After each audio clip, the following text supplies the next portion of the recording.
Hello, my name is Layton. I'm an intuitive and a mystic, and today I wanted to talk a little bit more about gender ideology, transhumanism, the rejection of the mother, the rejection of the father, polarity, the intermarriage, and everything kind of in that realm. So I actually just put out a video about a week ago talking about puberty blockers and the medicalization of children from the view of occult science. And this is a topic that is very important to me, a topic that I think is very timely that we speak about. I see it all around me. And actually, I saw a post this morning that I wanted to read. I have a couple of tabs up right now that was really disturbing to me because it just goes to show kind of where we are at in society and what we deem acceptable versus unacceptable, and just some of the deeper agendas at play here. So the post was by a Twitter account called @transelevation. And it said, "I'm so glad we're so close to artificial wombs so cis women can finally go extinct." And in case you didn't know, cis is another term for a biological female. And I saw that post, and that is unfortunately not the first time that I've seen a post like that. And it filled me with very deep sadness because this is just kind of where we're at in society and what is becoming very normalized. This is no longer some, niche opinion of just a couple of loud people on the internet. This is now something that is becoming more normalized, especially as we introduce artificial intelligence and robots and artificial wombs and the progression of certain technologies. So in response to this, I had quoted it on Twitter. In case you're interested, my account is @originalangel, except there are ones instead of L's. And I said, "I've said time and time again that the greater agenda behind the movement to dissociate from biological sex / natal physiology will become the foundation for the transhumanist agenda. To become their own creator, they must first destroy creation as intended by God, which is the mother." Now, if you are outside of this world, it may seem really far-fetched. It may seem like there are only a couple of people that have this kind of opinion. But when you actually go into these communities, and by these communities, I'm not just talking about trans communities, I'm talking about communities that are supporting certain technologies in general, you will see that the emphasis on human life is so little. It doesn't really mean much to a lot of these people.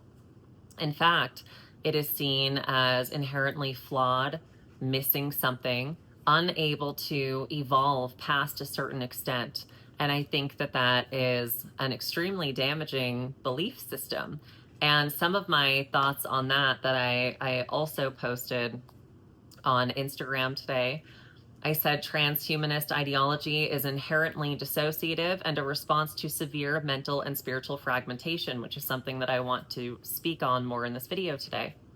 Any movement or ideology that celebrates the disconnect between the human form and the soul, or elevates machinery over intelligent design, should be questioned. Transhumanism isn't progressive embodiment, it is the antithesis of embodiment. An embodied human has access to highly advanced spiritual technology via their own heart, organs, and nervous system. Attempts to recreate this technology with nuts and bolts are not only a mockery, but highly ineffective and even spiritually detrimental. When we are discussing gender ideology, it's first important that we kind of define what that is. So there are different pathways that you can take within gender ideology, right? There is the belief system that male and female does not exist, that is simply a social categorization that is man-made, and that our biology is actually so much more broad and unique and expressive than the categorization of male and female. And therefore, it is then valid to identify as any gender that you want, even if it's something that you made up. And that often also includes animals or extraterrestrials or interdimensionals or anything in that realm. Then you also have the path that believes in male and female, that those things do exist. But they have this sort of spiritual belief. It's really a faith. And their faith says that you can be born in the wrong body, meaning that you can be born a male and actually be a female on the inside, whatever that means. The way that this is measured and tested is based solely on feelings, not brain scans, not anything measurable, not anything indisputable. It's based on feelings. And as we know, feelings shift and they change. And they're also reflective of our inner world. They're reflective of our past experiences. They're reflective of our beliefs about ourselves. And the things that we feel should never be used as a foundation for something as serious as our identity, never mind when we add medicalization on top of that. So you have this belief over here that, we can really just be whatever we want. And why wouldn't we be? Why are we limiting God? Why are we limiting biology, right? That's the first pathway. And then we also have this pathway that says, male and female do exist, but you can actually be born wrong. You can have the wrong soul. Your ensoulment process, for whatever reason, was disrupted, and now you're here in a messed up way. You can probably tell that I don't believe in either of those things, but that is not to say that I do not believe that people experience gender dysphoria. That is a completely separate thing, and I'm specifically talking about these spiritual ideologies that have been projected onto the experience of being uncomfortable in someone's body or finding your body distressing, which is a form of body dysmorphic disorder and a totally separate thing. And with that, I also wanted to say that simply from a medical perspective, there is no other condition that you can self-diagnose with and go in and retrieve or receive surgery or medication because you've gone in and said, I identify as someone who needs glasses. And so now I have to actually have glasses because that's how I identify, or I identify as someone who has cancer. And because of that, forget the tests, just take my word for it and go in and operate. And I don't know why we're not looking more at that and asking ourselves how we even got to a place where this is socially acceptable, not even counting the spiritual implications of that kind of thing. But part of what is very disturbing to this, or disturbing about this, is that it's not just that it is very clearly this rejection of God and of intelligent design. It's also that it cuts us off from spiritual progress and makes it nearly impossible to actually evolve internally across the path of the spiritual hierarchies, because we don't know how to do that anymore. We can't do that once we've disconnected from our own biological process, because all of these things are so interwoven. It's such an intelligent and intricate design, and everything about our bodies is for a reason. That does not mean that we don't have certain experiences that are karmic. It does not believe that I don't believe in medical intervention for anything. It means that I don't believe in medical intervention for something that we have decided based on a certain faith that we have, and that faith is in this ideology, and it is a spiritual belief that says I was born wrong, and that cannot be measured on an x-ray. It can't be measured on a brain scan. So why are we then medicalizing this thing? And you could say, well, okay, what if someone feels this way but they don't medicalize. What's wrong with identifying as the opposite sex in that case? Or what's wrong with identifying as an animal? What's wrong with identifying as non-binary or something like that? And that is that from a spiritual perspective, it is like a plug or a stopper that blocks our ability to actually evolve the way that we were intended to, because our entire internal balance is now inverted. It's not just that it's expressing itself differently, it's that it can't express itself properly because it is inverted. So I have this Carl Jung quote that I wanted to read, and it says, "If you pay close attention, you will see that the most masculine man has a feminine soul, and the most feminine woman has a masculine soul." And I really love this quote because it kind of brings us back to the idea of polarity and the intermarriage, which is something that helped me a lot in my own path to embodiment. And when I'm talking about embodiment, to me, embodiment is the complete opposite of dissociation. It is inherently a dissociative act to not identify with our birth sex. That doesn't mean that we need to feel shame if we don't identify with our birth sex, because this can happen for any amount of reasons. Maybe we're dissociated because of experiencing certain traumas. Maybe we're dissociated because we are believing certain ideologies that have kind of hijacked our mind with different thought forms that are impacting how we see ourselves. But regardless, I really want to make sure that everybody here understands that dissociating from your biological sex is traumatic. Feeling dissociated from your biological sex is traumatic. It is traumatic to look in the mirror and feel a disconnect between what you see and how you feel on the inside. That is a trauma. It is disturbing to the soul.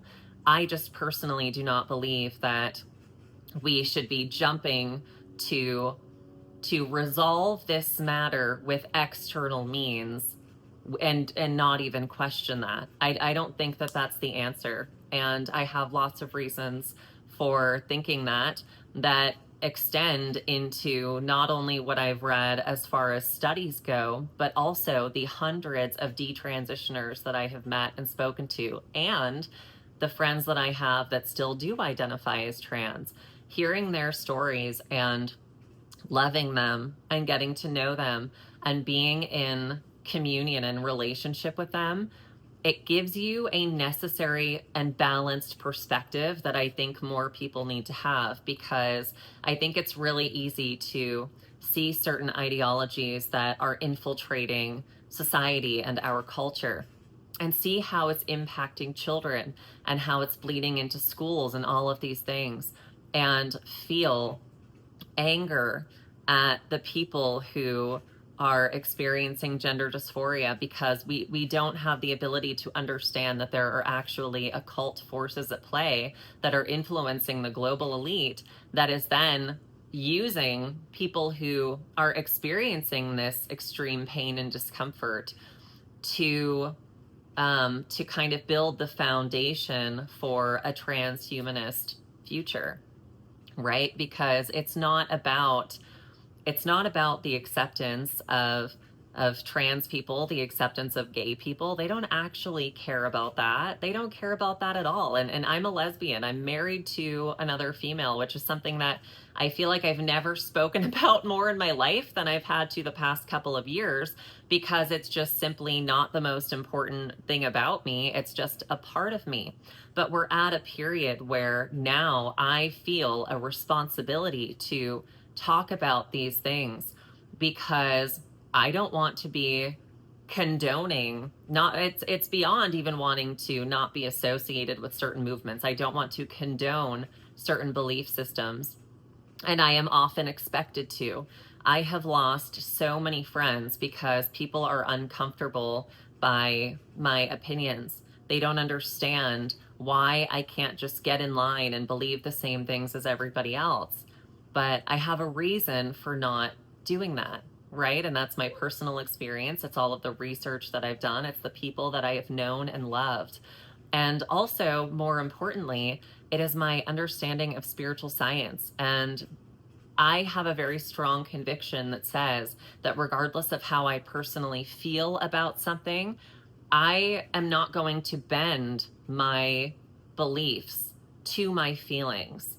It's the other way around. Because if I believe that my beliefs are rooted in reality, then that reality is unchanging. That reality is of God. That reality is um it just is.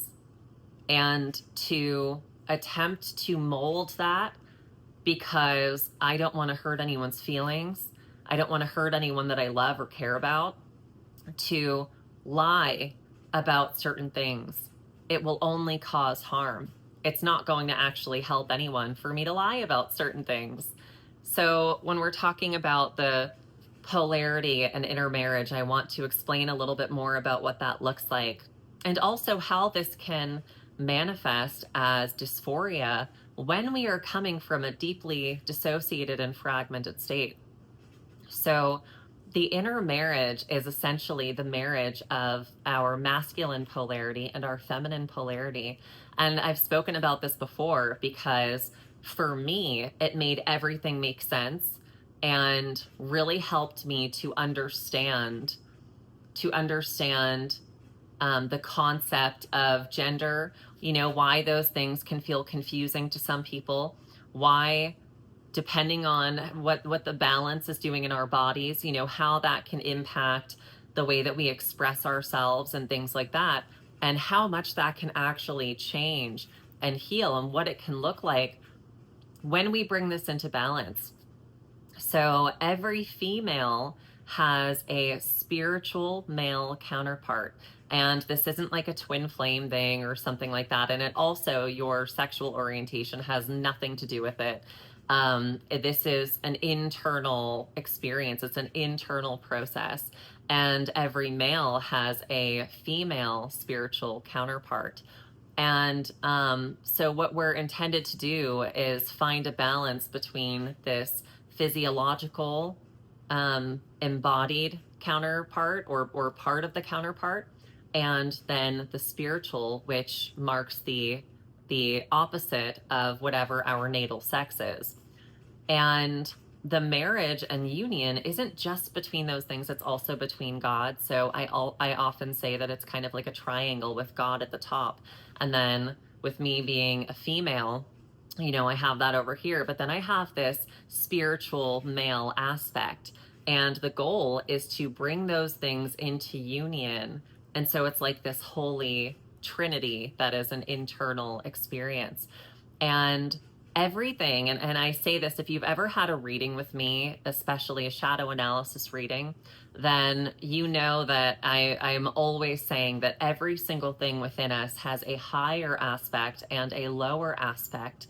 And the higher aspect represents the alchemized, purified, healed version of whatever that aspect is. But then we also have a lower aspect, and that lower aspect is often rooted in our pain and our trauma and our wounding.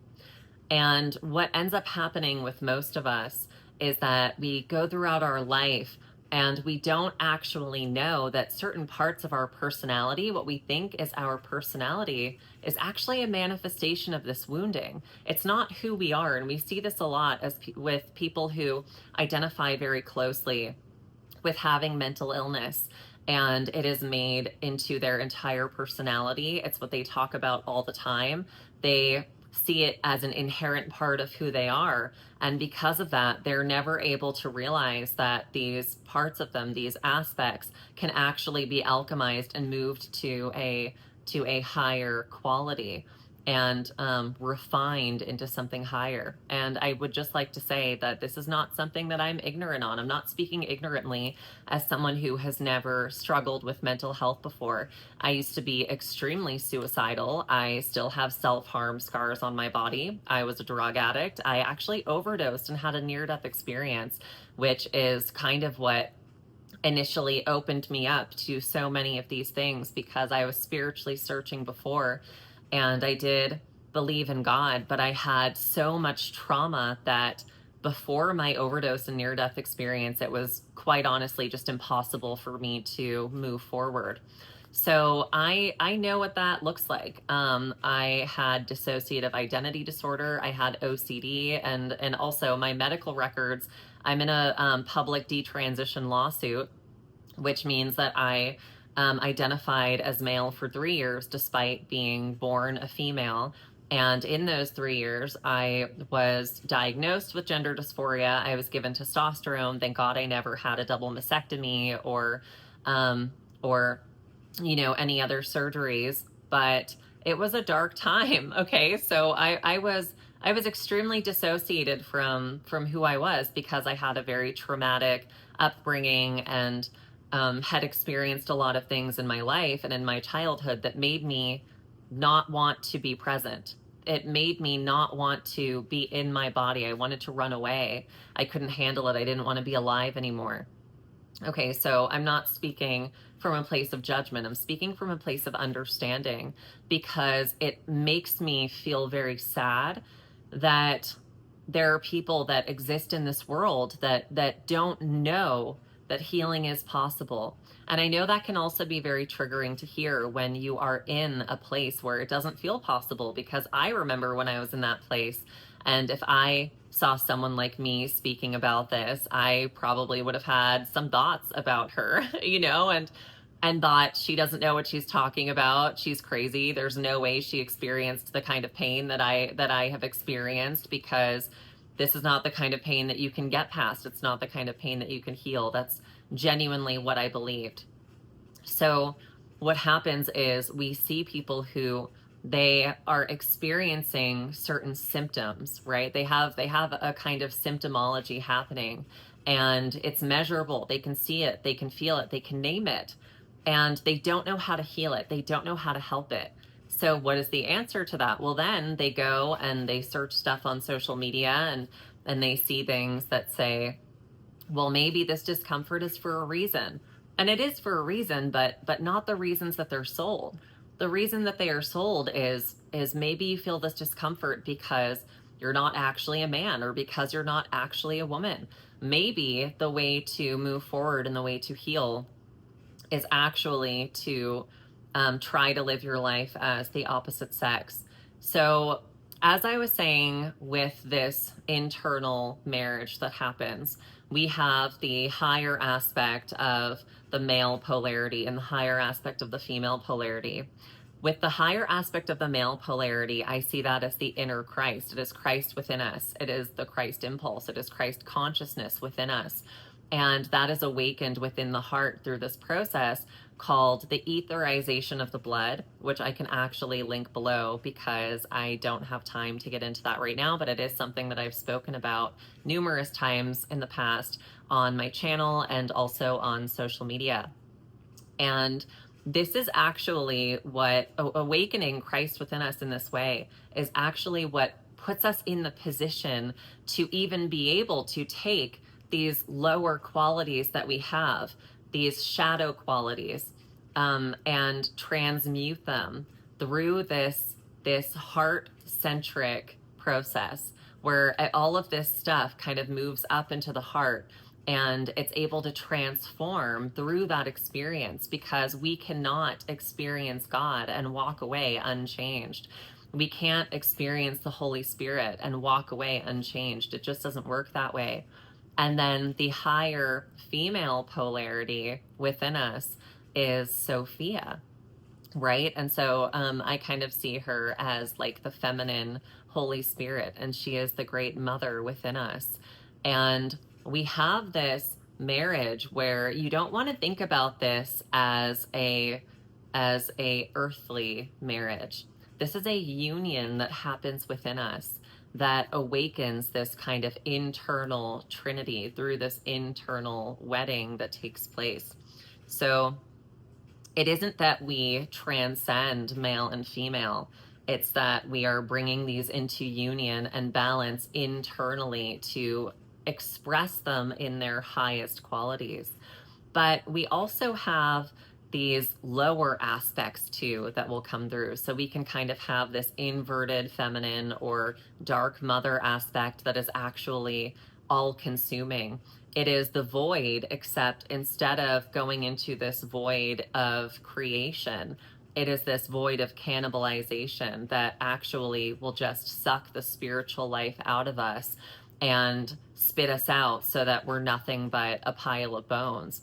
And then we have this lower masculine polarity that expresses itself in very luciferic ways, and that often manifests as hedonism and things like that.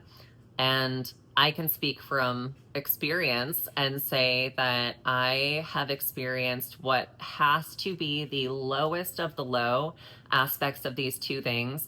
And I lived a life of pure degeneracy, of lies and sexual immorality, and using my sexuality to manipulate people, and not even feeling guilty about it, because it was almost like this internal survival instinct. But that's a lie that we're sold, right? So we end up with this trauma that says, no one has ever protected me. I need to protect myself. I've been abandoned. I've been neglected. I've been hurt. I've been abused, all of these things. And we end up leaning into these identities that we've created out of that trauma that tell us things that are very luciferic, or that do represent this very dark feminine impulse. And we end up kind of expressing that to say, I'm taking care of myself in this way, but it's actually the dark mother consuming us from the inside out. Or I'm taking care of myself. I was never given what I wanted. I was repressed. I was, the household I grew up in, it was strict and abusive. And so now I'm going to lean into this imbalanced masculine impulse where I am very luciferic, and everything is about my feelings. Everything is about what I want. And both of these things are very manipulative. Now, there's also an element that I am going to speak on later, not in this video, but in later lectures, where I really want to talk about the inner absent father, which is an archetype within us emotionally, and the inner abusive mother. And these manifest in ways that we treat ourselves, okay, where we have certain experiences in childhood. And when I'm talking about the inner absent father, what I'm actually talking about is the internal masculine that abandons us. And so our inner masculine polarity, we just decide to kind of give up on. And we see this a lot too with men who feel very disconnected from their masculinity. There is this absent father situation happening where they don't even realize that they are deeply, deeply abandoning themselves in that way. And we see that with women as well. And so then with this abusive, all-consuming internal mother, we have this very imbalanced feminine situation happening, where because we're so imbalanced in and of ourselves, we are very controlling of ourselves. So it's like, either I'm going to neglect myself and abandon myself, meaning that I'm not going to have any boundaries. I'm kind of just going to let people walk all over me, and I'm not going to have any standards for myself or my life. Or it goes the other way, and we can become very narcissistic, very controlling, and that can trigger all sorts of just bizarre behavior that bleeds into how we treat other people. So I say this to say that there are a lot of negative implications for when we have this imbalance, and it can manifest in so many different ways. When someone feels as though they are non-binary or gender fluid or agender, there are a million different terms that describe the exact same thing, which is, I don't feel male or female. I either feel both, or I feel neither, or I feel a combination, and it just kind of depends on the day. And This is something that I actually used to relate a lot to. I have not experienced this in years, and this is why, because I have balanced these polarities within myself through the understanding of occult science. And this is something that to me is absolutely invaluable, because if you've struggled with internal fragmentation from trauma, if you've struggled with dissociation from trauma, and you begin to actually understand how something like this works, you can use certain principles to bring balance internally and to kind of measure where it is that you're at.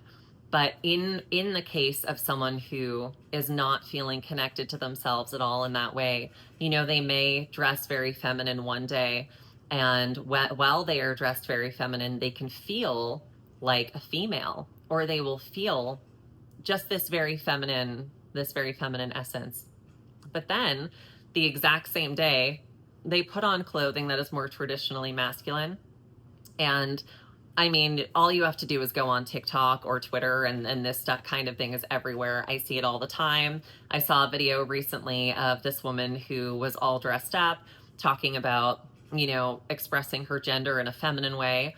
And then it transitions in the video to her on the exact same day wearing, I think it was like a basketball jersey or something like that. And she changed her entire way of expressing herself, and her body language and her expression and her energy and everything, to suddenly be more masculine, and was perceiving that shift as being different genders. I'm sure if you have ever looked into any of these things, you have seen videos like that, because there is an abundance of them. And what's actually happening, because even me, someone who actually had that experience, can watch a video like that and feel like it's kind of goofy, you know, until I put myself back in that space of how it actually felt to be that fragmented, to be that dissociated. And I remember I would put on clothing that was more feminine, and sometimes I would be wearing it and I would feel like myself, and I would feel really good, and I would feel very feminine. And then other times I would put it on and I just felt really uncomfortable. It didn't feel like me at all. And so I would put on some traditionally male clothing, and it was like I would feel like a different person. I would feel like my body language was completely different. My energy was completely different. The way that I expressed myself was completely different.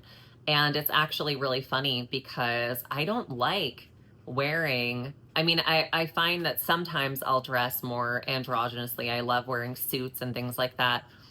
But no matter what I wear, it's always very feminine now. And my expression in it is very feminine. I don't put it on and suddenly have a personality change like I did in the past. And something else I want to say about this too is another experience I would have is I would be watching a movie or something like that, and if I related to one of the characters at all, I would actually forget my own personality. And I don't mean that in the sense of trying to emulate that person or trying to be like that person, but I couldn't find myself after relating to that person, because I was so chronically dissociated that then I would be speaking and I would see and hear myself as that person, and it was actually very distressing. And I have worked with so many detransitioners, and for the longest time I didn't even put those things together. I thought that was just because of my severe dissociation, and I never really thought about other people having that experience. And then in working with detransitioners, I found out, wow, a lot of people have that experience actually. And so now, you know, I feel like my personality is just always the same, and it doesn't matter what I wear or what I'm doing. I feel like, and we all have different facets of ourselves, okay? I'm not trying to say that that does not exist. Of course, we have different facets of ourselves that come out at different times.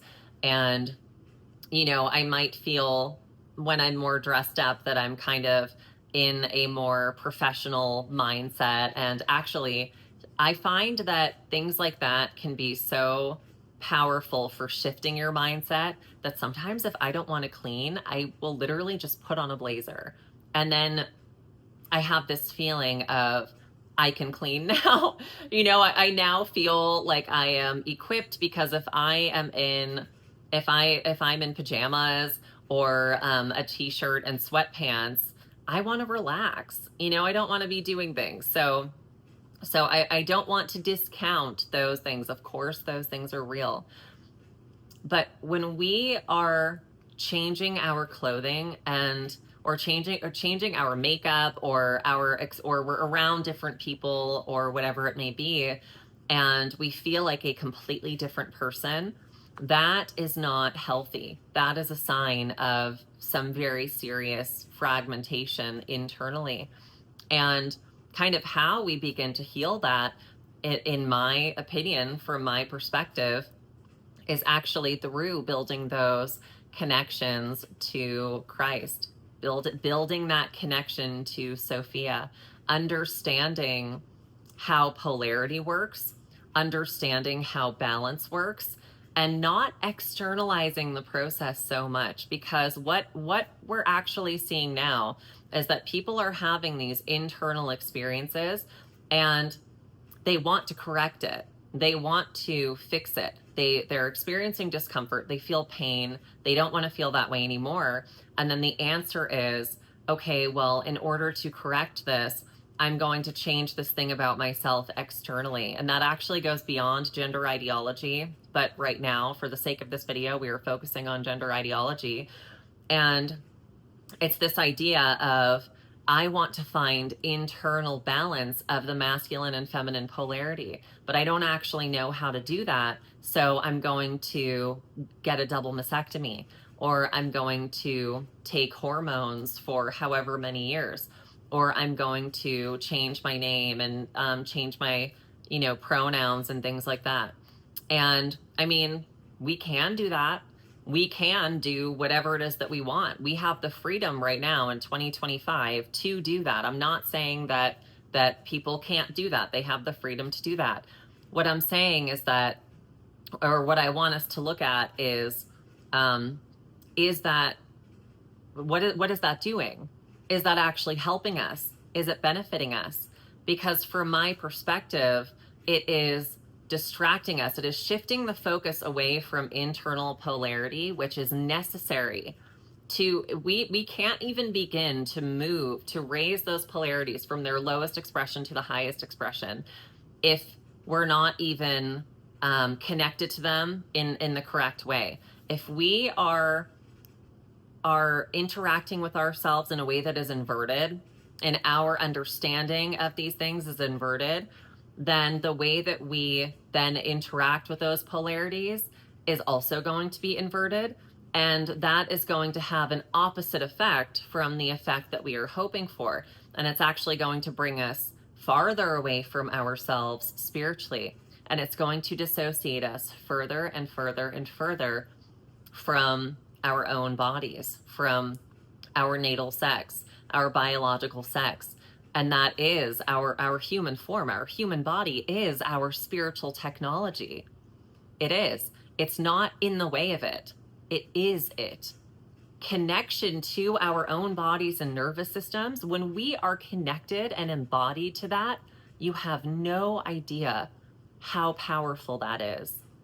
How much your intuition will blossom. How much your life will change. And everything, when we are balanced internally, everything around us comes into balance. That's law. That's just how that works. And we begin to see the fruits of this in our lives. And guess what happens when it's the other way around? Guess what happens when we're imbalanced and it's inverted? The fruits of our lives show it. And we're unhappy, we're depressed, we're sick spiritually. We don't feel like we have any purpose in life, or our purpose is tied to material endeavors. We don't have any purpose beyond that. We can't see a life for ourselves outside of the ideology that we're currently experiencing, which often becomes a religion for people, or outside of materialism as a whole, because we have reduced God, we have reduced our experience to something that we can surgically implement, something that we can mechanically implement. Because again, the reason why I speak on any of this is because not understanding this is what is slowly laying the foundation for transhumanist ideology, for a transhumanist future. Because if men and women do not exist, if being male and being female means nothing, then what does being human mean? Well, that also is beginning to mean nothing. And when that means nothing, then how are we viewing our bodies? Probably as meat suits. And we begin to try to replicate this internal technology with external technology, and we don't even understand that it's not just that that's wrong, it's that it's also detrimental. It's not just that we may have a certain opinion against it. It's that it's also inefficient. It doesn't work. We are not going to achieve what we think we're going to achieve. And the same thing is said when we think that we're achieving internal balance by expressing ourselves a certain way externally. It's not actually going to have that effect. Not if we're not doing the internal work.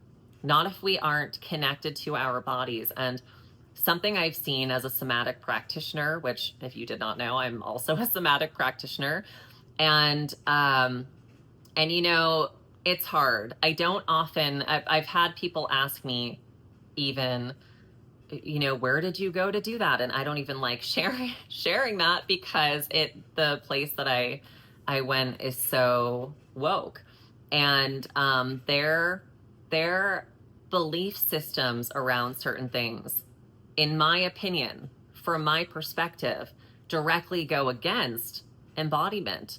And they actually celebrate these kinds of things. And I don't think that you can celebrate something such as the medicalization of children and also have integrity and be living honestly and speaking honestly as a somatic practitioner. Those things are the polar opposites of each other. You can't celebrate dissociation while teaching someone embodiment.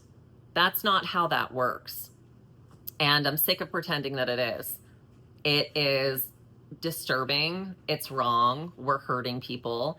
And that's it, So I think that understanding spiritual science, understanding polarity, understanding the importance of this internal marriage, understanding that everything within us has the potential to be refined into a higher substance and express itself through a higher quality, a quality that's life-giving, a quality that reflects the fruits of the spirit. Okay, that's what I think we should be working towards. I think we should be celebrating those internal changes. And I think that when people feel immense pain and fragmentation, and they feel a disconnect within their body, then it is our responsibility to teach them spiritual science and to teach them how to actually feel coherence within themselves and within their nervous systems. I would like to also say I have a couple of free classes on my YouTube channel. It's in a playlist under the title of Mirror Work, where I teach anyone for free how to utilize the process of mirror work to build coherence within the nervous system, to feel connected to your body, to build a connection. And the reason why I do this through mirror work and through that practice specifically, the reason why I teach it that way is because when we are so severely fragmented and dissociated to that degree, we don't even recognize ourselves in the mirror. We have a major disconnect between how we feel and what it is that we're actually seeing.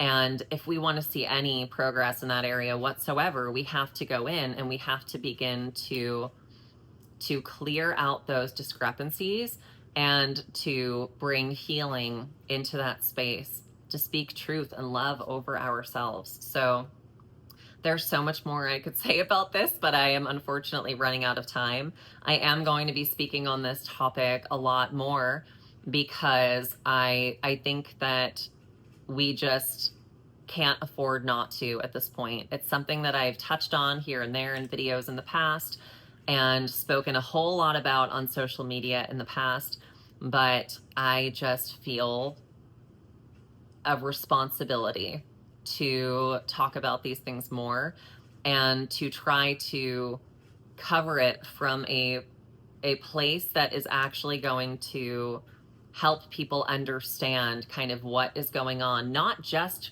from the perspective of, oh, there's an agenda. Oh, there are dark occult forces at play. You know, oh, there are egregores and things like that.